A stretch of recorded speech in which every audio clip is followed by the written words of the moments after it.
Bonjour les CE2, aujourd'hui je vais vous aider à corriger les exercices ABC page 70 en mathématiques. Alors, pour le A page 70, il s'agissait d'une multiplication par 10, 100, 1000, normalement qui a dû être assez simple. Vous aviez 25 fois 100, c'est-à-dire 25 fois des centaines, donc si j'ai 25 centaines, ça donne le nombre 2500. C'est ça, 25 centaines, hein, puisqu'ici on aura des milliers, centaines, dizaines, unités. 25 centaines. Des 6 fois 1000.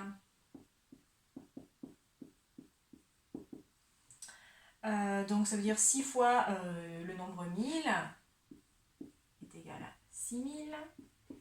C'est 40 fois 100.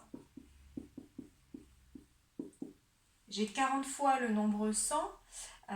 Ou alors je fais grandir le nombre 40 100 fois, hein, je décale de 2 rangs dans le tableau mon nombre 40, ce qui donne 4000. Oui, et pour les multiplications, il y a bien deux techniques, hein, vous référez-vous à la leçon. Soit on peut dire 25 fois le nombre 100, c'est-à-dire 25 centaines, et dans ce cas-là, on écrit 25 au rang des centaines, ce qui fait qu'il y a 2 zéros. Ou alors, 25 fois 100, on peut dire que c'est le nombre 25 qui grandit 100 fois, et dans ce cas-là, le nombre 25, pour grandir 100 fois, il se déplace de 2 colonnes vers la gauche. Bon, les deux techniques reviennent au même.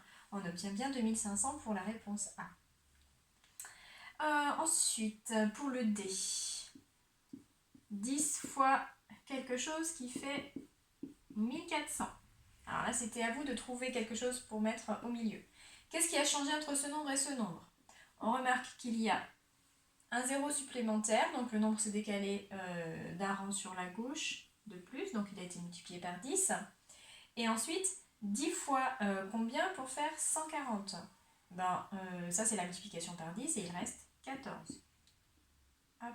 Je vérifie à la fin, quand j'ai choisi un nombre, est-ce que ça reste possible? 140 fois 10, si je multiplie 140 par 10, c'est-à-dire que je vais décaler une colonne vers la gauche, il aura bien un 0 de plus. Parfait. 100 fois combien pour faire 3000? Qu'est-ce qui a changé? J'avais 2 zéros ici, j'étais dans les centaines. Là, j'ai 3 zéros, je suis dans les milliers. Le nombre a été donc multiplié encore par 10. Et ensuite, pour passer de 1 à 3, j'ai multiplié par 3. Je vérifie. Est-ce que 30 fois 100, ça fait bien 3000? J'ai le nombre 30 que je décale de 2 colonnes. 1, 2, ça fait bien 3000. F 430 fois combien pour faire 4300? Qu'est-ce qui a changé entre les deux nombres? Eh bien, celui-ci est resté identique.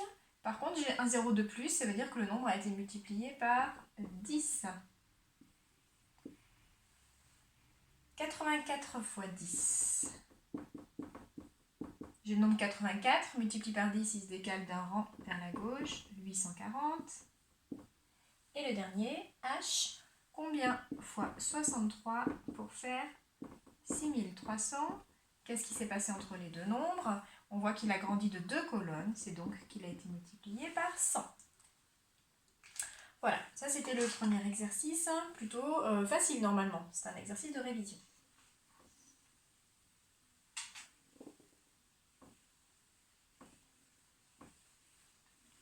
Ensuite, pour l'exercice B. Alors l'exercice B faisait référence à un exercice qu'on avait déjà fait pour les situations de multiplication. Ce genre de petit jeu là avec les jetons, on l'avait fait en classe. Alors j'espère que vous vous souveniez. De toute manière, l'énoncé vous rappelez le principe du jeu. Donc Sam, Lou et Poc ont placé chacun des jetons sur le plateau. Sam, il avait les jetons rouges, Lou les jetons bleus et Poc les jetons verts. Alors Sam, puisqu'il a posé le jeton 15 sur la case 1, ça veut dire qu'il a gagné 15 cartes de 1 point. Il a aussi posé son jeton 2 sur la carte 1000 points, ce qui lui a fait gagner 2 cartes de 1000 points. Et ainsi de suite, on vous expliquait. Donc Lou, elle aussi, elle avait le jeton 23 qu'elle a posé sur la carte 100, nanana. Au final, on vous demandait combien de points chacun a-t-il gagné. Alors, on va commencer par Sam. Sam, il a gagné, donc il est en rouge, il a gagné 15 cartes de 1. Alors, quand on veut écrire 15 fois 1, 15 cartes de 1, on peut écrire donc 15 fois 1, On peut le mettre entre parenthèses pour faire un petit bloc, pour faire un petit panier ensemble, parce qu'il a gagné d'un côté ça, plus il a gagné autre chose, puisqu'il avait 2 jetons. Sur son autre jeton, il avait le numéro 2 qu'il a posé sur la carte 1000. Donc il a gagné 2 fois 1000 points. D'accord? Voici ces 2 gains. Pour le premier gain, 15 fois 1, ça fait 15. Pour le deuxième gain, 2 fois 1000, 2000. Ça veut dire qu'en tout, Monsieur Sam, il a gagné 2000 plus 15, 2015 points. Ensuite, pour Lou.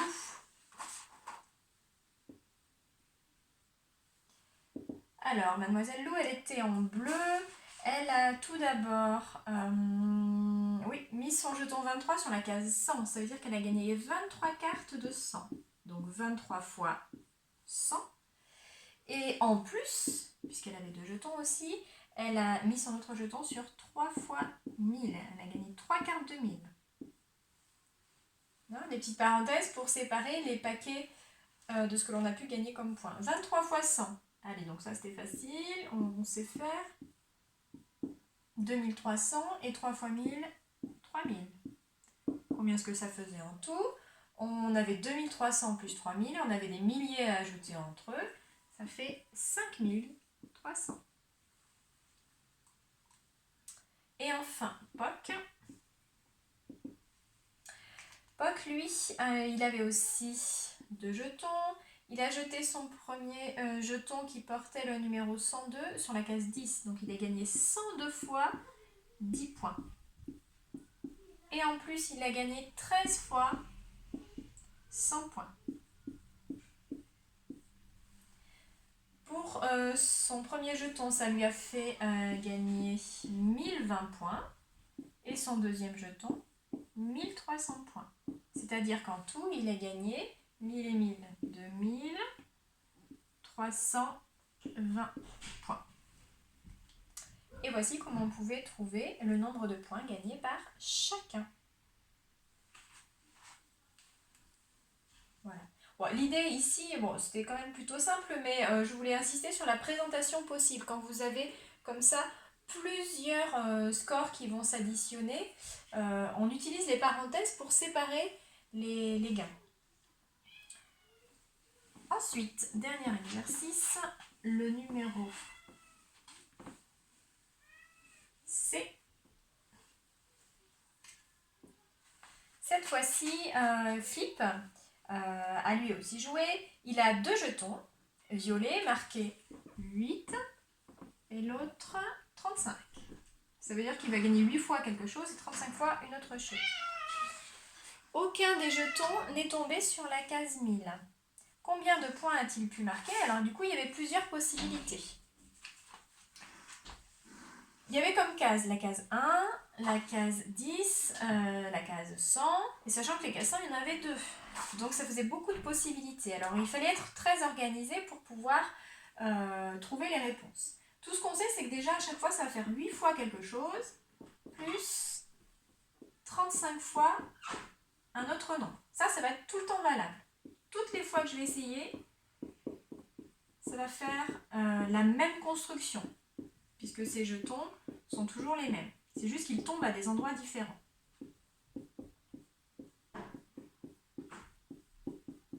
Hop, et ainsi de suite, et j'en aurai certainement besoin d'autres. Je vous explique comment on procède pour s'organiser. Dans le tableau qui vous était présenté sur le côté, vous aviez la case 10 sur laquelle il a pu tomber, non pardon, 1 d'abord, ensuite 10, 100 et 100. Eh bien on procède dans l'ordre. Première solution, c'est mon jeton 8, il est tombé sur la case 1, et mon jeton 35, du coup il ne peut pas retomber sur la même case puisqu'elle est déjà prise, il tombe sur la case d'à côté, c'est-à-dire la case 10. Et dans ce cas-là, je calcule le nombre de points qu'il a pu marquer. 8 fois 1, ça fait 8, et 35 fois 10, 350, c'est-à-dire 358 points. Deuxième solution, toujours son jeton 8 ici, sur la case 1, mais par contre le jeton 10 qui était là, je vais le changer, je vais le passer sur la case 100. Donc 8 fois 100, 8 fois 10, 8 fois 1, pardon, et 35 fois 100. Ça fait toujours 8 pour le premier jeton, mais par contre le deuxième, on passe à 3500, c'est-à-dire 3508 au score final. Je ne peux pas changer encore mon jeton de 35 points sur l'autre case, puisque c'est la même. Ce que je peux faire par contre, c'est changer la case sur laquelle j'avais posé mon jeton numéro 8. Cette fois-ci, mon jeton 8, je vais le poser sur la case 10. Et mon jeton 35, eh bien, je vais le poser sur les autres cases possibles. Je vais avoir 35 fois 1, et puis toujours avec 8 fois 10, mon 35, après je vais le poser sur 35 fois 100. 8 fois 10, 80. 35 fois 1, 35. Je calcule le tout. 8, ça fait 11. Et 5, 115. Pour la deuxième possibilité, 80 toujours. Et 35 fois 100, 3500. C'est-à-dire 3580. Je n'ai pas encore tout à fait fini parce que pour l'instant, mon jeton 8, je l'ai posé sur le 1. Je l'ai posé sur le 10. Je peux aussi le poser sur le 100. Alors, qu'est-ce qui se passe quand je pose sur le 100 ? Je vais avoir 8 fois 100. Et mon jeton 35, je le pose où ? Eh bien, je pourrais le poser sur le 1, sur le 10 et sur le 100. Donc, je vais avoir encore 3 possibilités. 8 fois 100, toujours en les 3 cas. Mais par contre, ici, au départ, j'ai dit donc le 35, on va le poser sur la case 1. Après, on le posera sur la case 10. Et puis, à la fin, on le posera sur la case 100. Parce qu'il y avait 2 fois la case 100. Et je calcule. 8 fois 100, 800. Plus 35 fois 1, 35.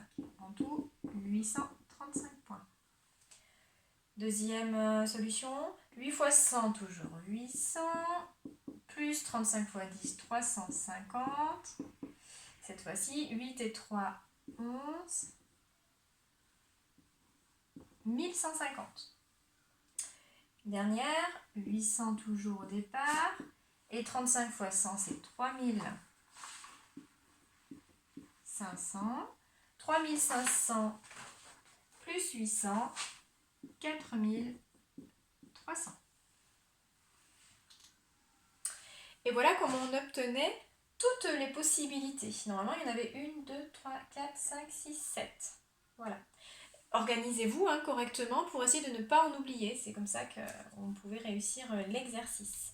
Du coup, ne pas hésiter à faire un petit schéma dans un coin et puis voir où on place les jetons.